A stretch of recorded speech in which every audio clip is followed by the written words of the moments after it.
Bismillahirrahmanirrahim. Assalamualaikum warahmatullahi wabarakatuh. Innal hamdalillah nahmaduhu wa nasta'inuhu wa nastaghfiruh wa na'udzu billahi min shururi anfusina wa min sayyiati a'malina. May yahdihillahu fala mudilla lahu wa may yudlil fala hadiya lahu. Asyhadu an la ilaha illallah wahdahu la syarika lahu wa asyhadu anna sayyidana Muhammadan abduhu wa rasuluh. Allahumma salli wa sallim wa barik ala sayyidina Muhammad wa ala alihi wa sahbihi ajmain. Amma ba'du. Syukur alhamdulillah kita bisa berjumpa lagi di channel ini. Sholawat dan salam selalu dan tetap tercurahkan kepada junjungan kita Nabi besar Muhammad sallallahu alaihi wasallam.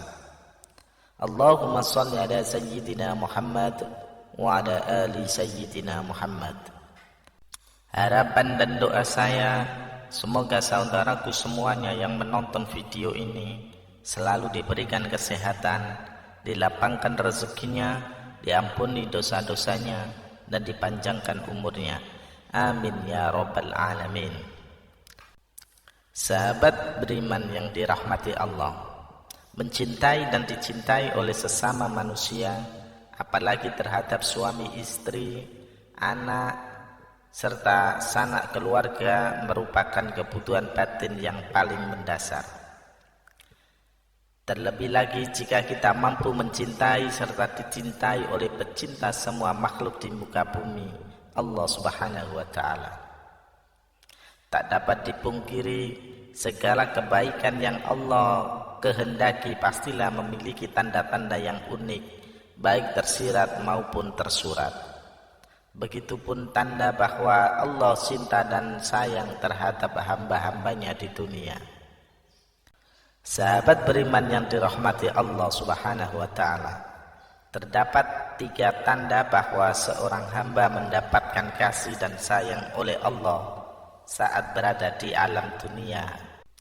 Tanda-tanda tersebut yaitu, yang pertama adalah Allah Subhanahu wa ta'ala membalaskan keburukan hamba tersebut secara langsung di dunia, agar nanti ia terlepas dari balasan Allah di akhirat. Rasulullah sallallahu alaihi wasallam pernah bersabda, apabila Allah menghendaki kebaikan kepada seorang hambanya, maka Allah akan mempercepat balasan kesalahannya di dunia.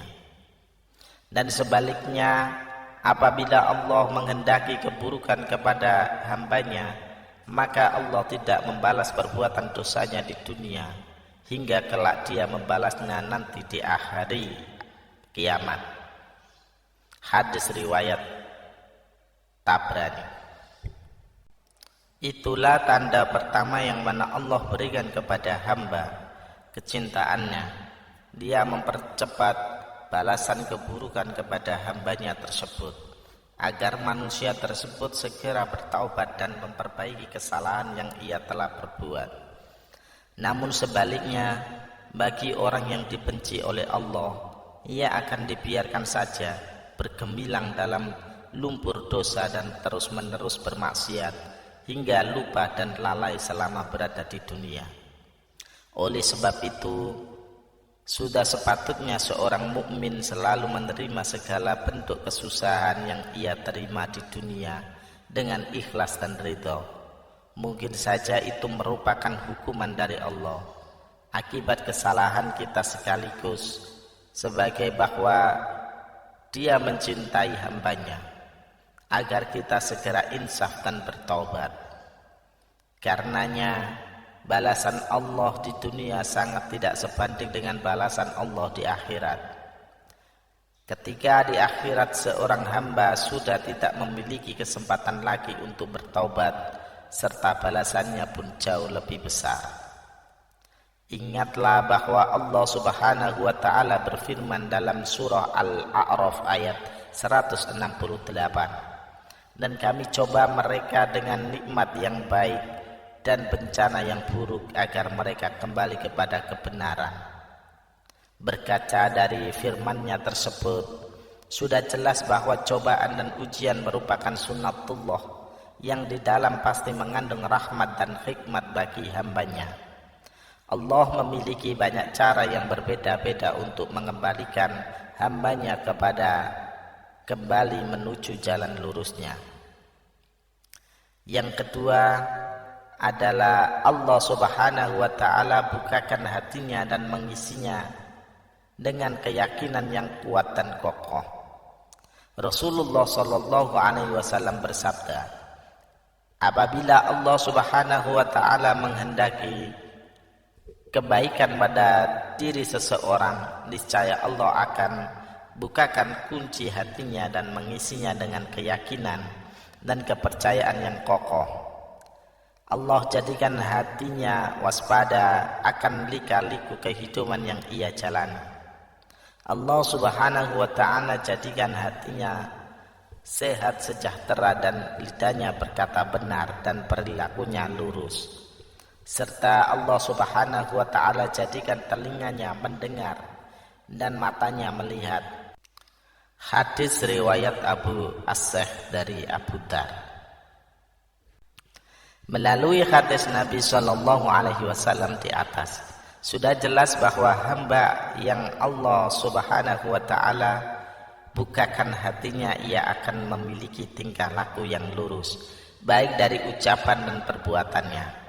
Hamba tersebut akan berhati-hati menjalani hidupnya agar tidak terpeleset ke jurang penuh dosa, dengan sedapat mungkin menghindari perilaku-perilaku yang tercela.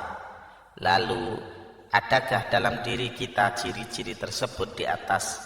Jika iya, maka itulah tanda cinta Allah Subhanahu wa ta'ala pada kita. Subhanallah. Kemudian yang ketiga, Allah Subhanahu wa ta'ala berikan pemahaman terhadap agama Islam hingga mampu menghayati dan mengamalkannya menjadi sebuah cara hidup yang sempurna. Rasulullah sallallahu alaihi wasallam bersabda, barang siapa yang Allah kehendaki kebaikan atas dirinya, maka pastilah Allah anugerahkan pemahaman akan agama. Hadis riwayat Bukhari. Apabila Allah Subhanahu wa ta'ala kehendaki kebaikan akan seorang hambanya, maka dia akan memberikan pengetahuan untuk memahami ajaran agama Islam hingga ia mampu hayati dan mengamalkannya di dalam kehidupan. Seorang mukmin yang diberikan pemahaman tersebut tentu tidak akan pernah menjual akidahnya hanya demi kesenangan dunia yang hanya sementara saja. Hamba tersebut tak akan silau dan cinta terhadap dunia hingga melupakan bagiannya di akhirat. Justru ia akan selalu tunduk dan patuh pada perintah Allah dan menjauhi larangannya.